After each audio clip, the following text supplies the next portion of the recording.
Okay ra, maminaw mo? Iya, pasigaw na itong balik at mga cellphone kay para man kang Inday Sara. Ang nag-produce ani si Willie de la Puente, katong last nga election, ipasuwat ko na niya nga kanta, nagkulong di ko sa kwarto ani, from the heart yun ang lyrics ani. Diba? Ang title ani, Ikaw ang Paglaong.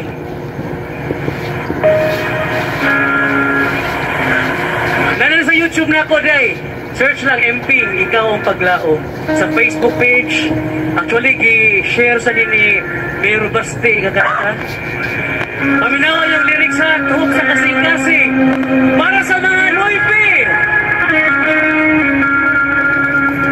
Here we go!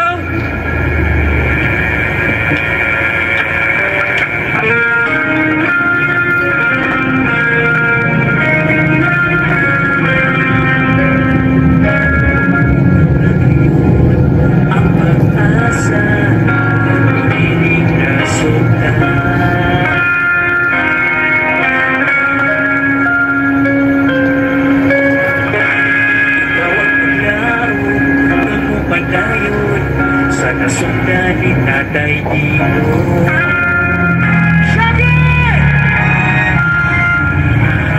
Ikaw ra, wanay na iba. Ikaw ra, Inday Sara. Paminawa.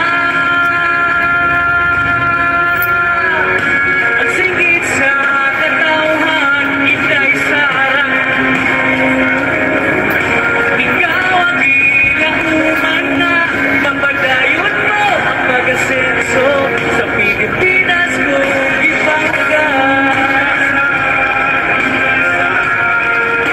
mapasigar kita sa iyong kayutan. Kaming tanan ikaw ang kapigan, Inday Sara. Oh, ikaw ra, Inday Sara. Duterte! Shanay! Inday Sara!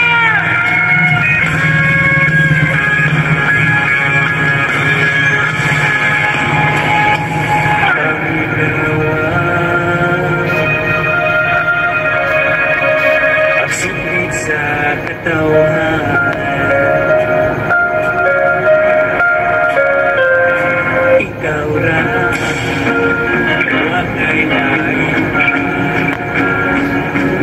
Ikaw ra,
Sakit ang gusto!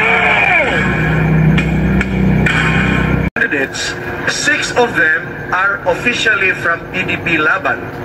Incumbent Senators Bongo and Bato de la Rosa, Attorney Jimmy Bondoc, Attorney Raul Lambino, and Attorney J.V. Hinlo. In addition, at si Philip Salvador, no, yung premiadong aktor. So in addition to the 6, no, merong inendorso in his personal capacity si PRRD. One of them is Sagip Party List Congressman Rodante Marcoleta. Second is Pastor Apollo Kibuloy. And third is the only endorsed officially by Maisog, Hakbang ng Maisog, Atty. Vic Rodriguez. And because all these candidates, no, are like-minded candidates na iisa lang ang hangarin at are in line with the Duterte brand of governance, no, they were officially adopted as the official lineup of PRRD. And the PDP Laban also came out with a statement, no, adopting officially the 3 candidates for senator. So ngayon, we now have a 9-man slate for the Senate. So kulang og tulo, no? So without further ado, we would like now to give the floor and the stage isa sa pinakamaisog at pinakamatapang na tumayo for our rights dyan sa House of Representatives. No other than Sagip Congressman Rodante Marcoleta. Senator Rodante Marcoleta. Sa katapanan siya ay nakilala ang kanyang pangalan na Marcoleta. Pinipili, nakakapugi para sa mas nakararami. Katotohanan ang sinasabi. Marcoleta lang sa mga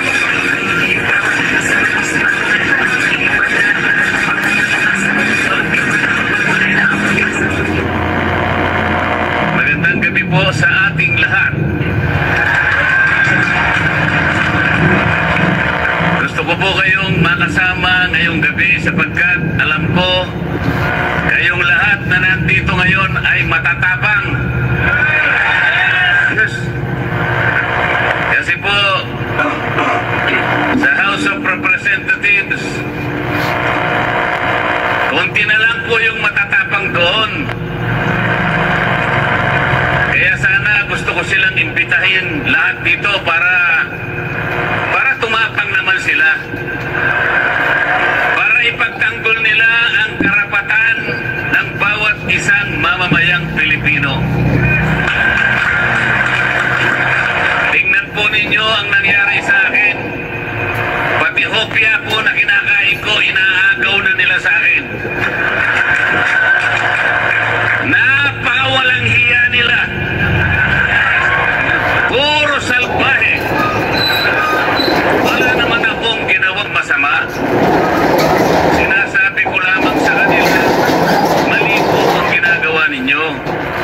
Ito po ang dapat nating gawin. Ito ang dapat nating ayusin sapagkat ito ang nasa ating rules and regulations. Ayaw naman po nilang makipagdebate. Hindi naman sila siguro mananalo sa debate. Ginugulo na lamang nila ako.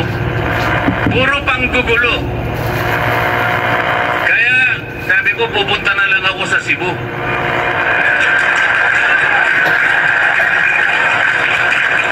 Mas gusto ko pang kausap ang mga tunay na tao na nandito ngayon.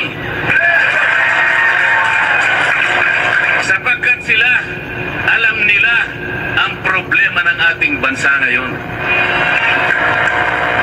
Ang presyo po ng bilihin ngayon, lalong-lalo na po ang pagkain, masyado na pong mataas.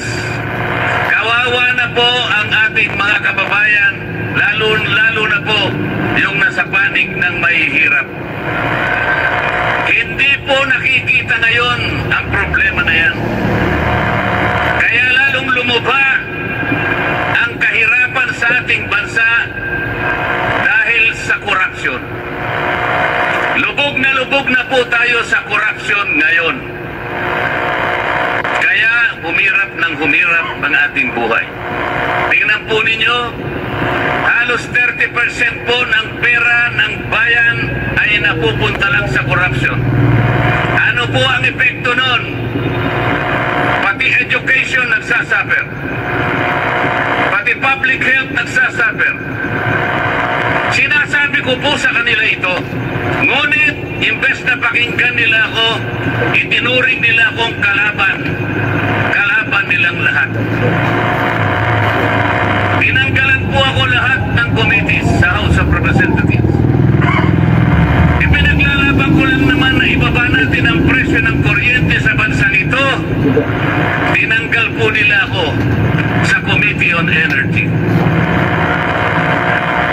Sinoptikan ko po yung bill na sinusulong nila doon sa Nordeco, sa bandang Mindanao, at sa Samselco, sa Zamboanga City. Ang sabi ko, pagka in-approve nyo ang bill na ito, lalong tataas ang presyo ng kuryente sa bahagi na yan ng Mindanao. Ayaw po nilang maniwala. Lahat po ng mga panukalang batas na ifinail ko na 10 bills, hindi po natinig yun.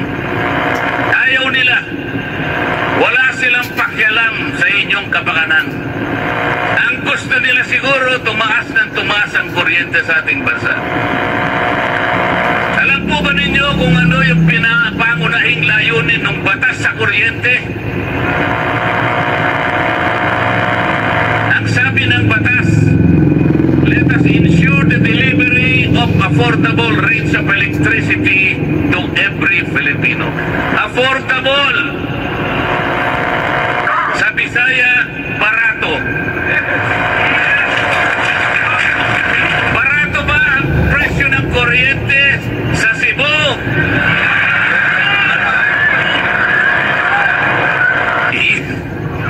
Yung batas na kuryente nagawa 24 years ago, 2001.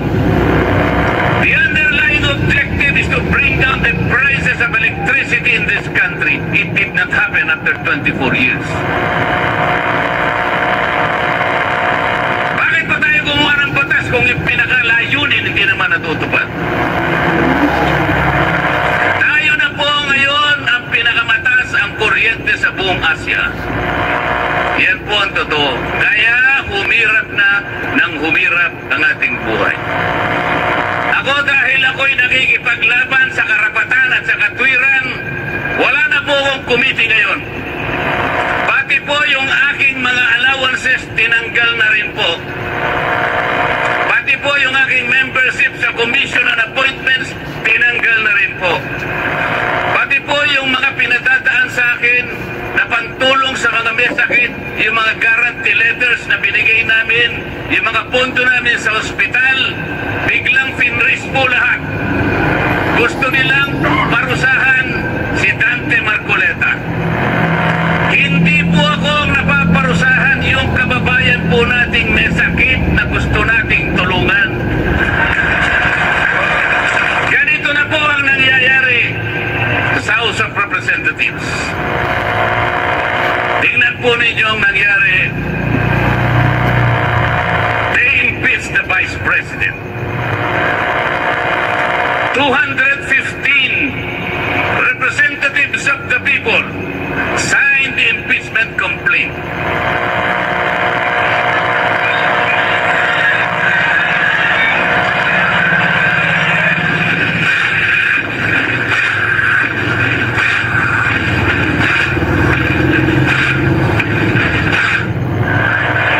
Walang basihan ang impeachment complaint.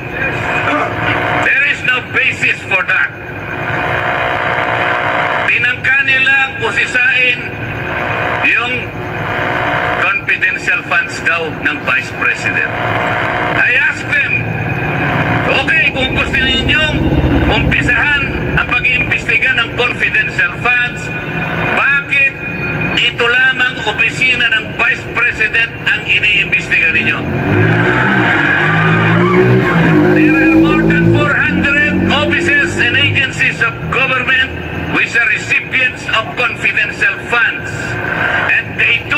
notified by the Commission on Audit to submit some kind of requirements. I asked them, ipaliwanag nyo nga bakit in-isolate nyo. Why did you only target the office of the Vice President? Why? Wala po silang sinasagot sa akin. Ayaw nilang sumagot because they cannot explain. And I have told them, bakit kayo ang nag-o-audit? Ayaw na ba ngayon ang Commission on Audit? Ayaw nilang sumagot. I told them, the last time I checked, there is only one office asked by the Constitution to perform audit and investigation of expenditures of public funds. Only the Commission on Audit. Nothing more and nothing less. Sabi ko sa COA,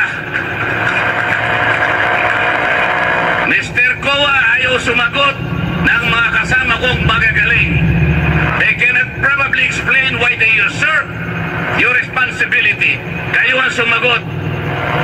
Bakit ninyo sinurrender ang inyong tungkulin dito sa komisyon, dito sa komite na kung tawagin ay Committee on Good Government? Actually, Committee on Bad Government yun eh. Sabi ko sa COA, meron pa bang opisina bukod sa inyo ang binigyan ng karapatang mag-audit? Ang sagot ng COA, wala na po. Ibig nyo sabihin, exclusive kayo dito? Opo. Eh bakit ninyo binigay sa House of Representatives ang tungkulin ninyo? Yung audit po, nag-uumpisa lang mag-audit. Initial findings pa lang. Wala pang conclusion. There is no finality of judgment. Everything else is questionable. Everything else is assailable and appealable. Pero kinuha ng House of Representatives. Paano nangyari ito? Ayaw po nilang sumagot. Isang tao lang nagdidikta sa House of Representatives. Napapirma niya ang mahigit na 200 na kasamahan ko sa House of Representatives. Paano nangyari yun? Did more than 200 representatives consult their constituents kung pipirma sila o hindi? They did not consult anybody. Sila lang ang desisyon kasi mawawalan daw sila ng projects. Mawawalan sila ng akap. Mawawalan sila ng ayudang ibibigay para sa ganon ipamigay sa mga botante na akala nila'y mabibili nila ang boto ninyo. Sa mga matatapang na mamamayan ng Cebu, kung kaya po ninyong huwag tanggapin, huwag po ninyong tanggapin. Kung kaya po na huwag tanggapin, huwag tanggapin. Dahil ito lamang ang magsisilbing sampal sa kanilang mga mukha.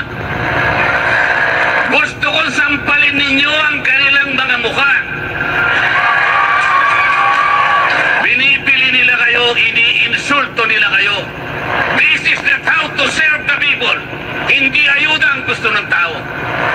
Ang gusto ng tao, you provide the conditions to grow the economy, magkaroon sila ng trabaho, mabuhay sila ng marangal. Yun ang gusto ng tao. Yun ang gusto ng tao.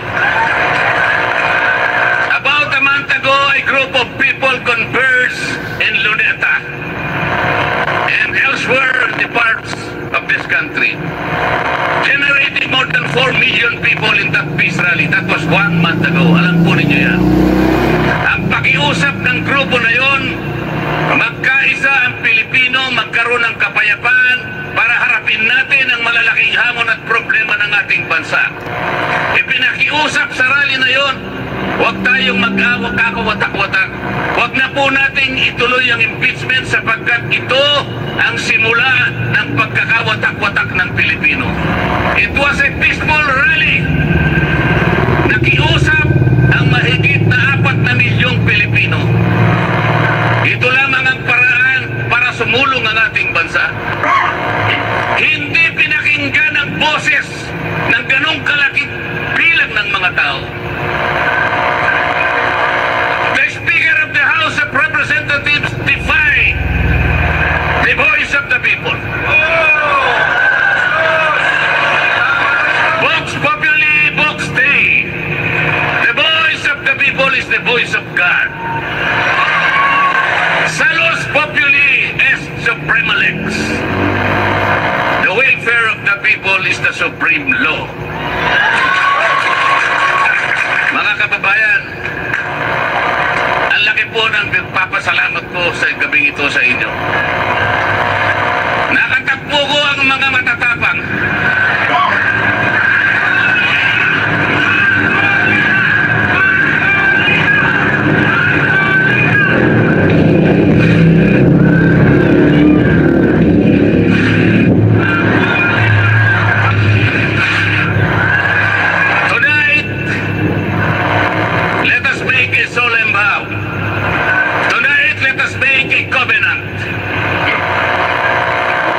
Resist the temptation. Let us repel the vindictiveness of one man, the leader of the House of Representatives. He is responsible in weakening our institutions. Kinuha nila yung pera ng PIDAC. Kinuha nila yung pera ng PDIC. Kinuha yung pera ng TPP, kinuha ang pera ng PhilHealth, kinuha lahat ang mga pera para ilagay sa project ng DPWH. Let us resist that. Let us say no. These people now gathered tonight have the capacity to do that. Let the terms of this covenant reach the shores of Tacloban City. Yes! Remind that man from Tacloban that he cannot lord over, that he cannot change the destiny of our people.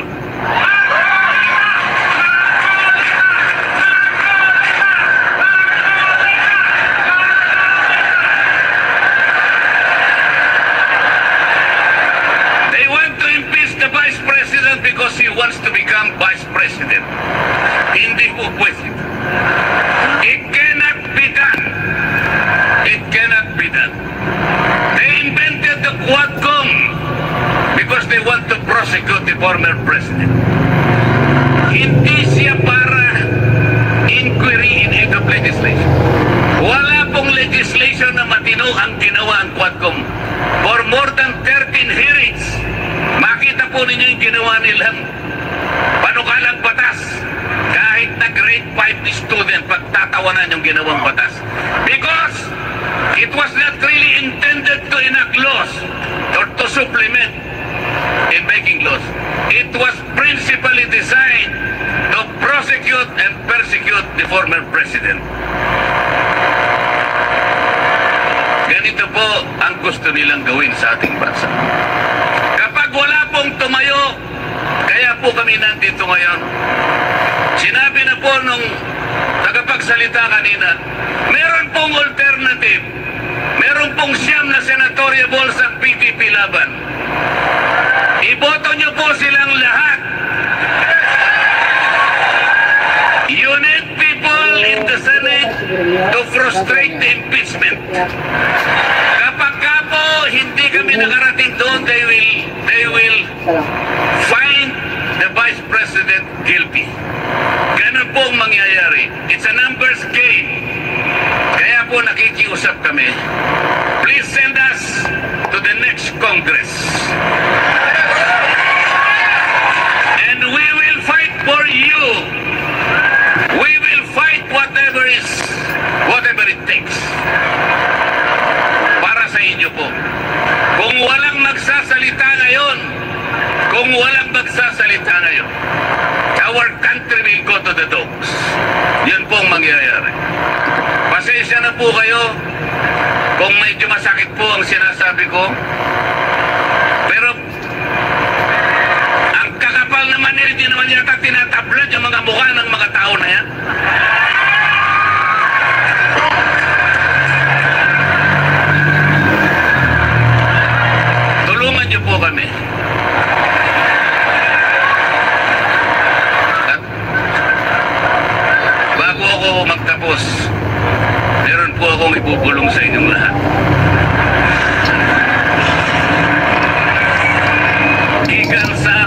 kasing-kasing. Gihigugma ako kamong tanan.